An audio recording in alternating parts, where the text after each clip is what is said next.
Hola, ¿cómo están? En esta presentación les vamos a hablar sobre la extinción de las obligaciones y los tipos que hay. ¿Qué son? La extinción de las obligaciones se refiere a la terminación o finalización de una obligación jurídica que existe entre dos o más partes. En otras palabras, significa que la obligación ya no existe. Uno de los tipos de la extinción de las obligaciones es el pago. La extinción por pago se produce cuando el deudor cumple con la prestación debida al acreedor, es decir, cuando se paga la deuda, la obligación queda extinguida. Según el artículo 2096 del Código Civil Federal de México, establece que el pago debe satisfacer íntegramente la obligación. Otro de los tipos es la dación de pago, que es un acuerdo entre el acreedor y el deudor en el que se establece que la obligación se extinguirá mediante la entrega de una cosa distinta a la que se había comprometido el deudor. Según el artículo 2088 del Código Civil Federal de México, establece que si el acreedor acepta una cosa en pago de la deuda, se extingue la obligación.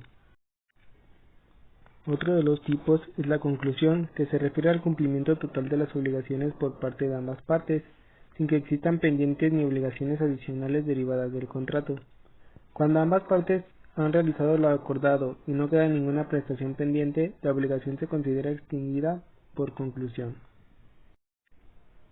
Otro de los tipos es la pérdida de la cosa. La obligación puede extinguirse cuando la cosa debida se pierde. Según el artículo 2123 del Código Civil Federal de México, establece que si la cosa debida perece sin culpa del deudor, se extingue la obligación. Pero si la cosa perece por culpa del deudor, éste será responsable de los daños y prejuicios. La nulidad es una forma de extinción de la obligación que se produce cuando la obligación es inválida desde su origen. Según el artículo 2228 del Código Civil Federal de México, establece que la nulidad de una obligación produce la extinción de la misma y la restitución de lo que se hubiera recibido. El último es la rescisión, el cual es una forma de extinción que se produce cuando la obligación es anulada por causas específicas, como el fraude, el error o la violencia. Según el artículo 1792 del Código Civil Federal de México, establece que la rescisión de un contrato tiene por efecto restituir las cosas al estado en que se encontraban antes de celebrarse el contrato.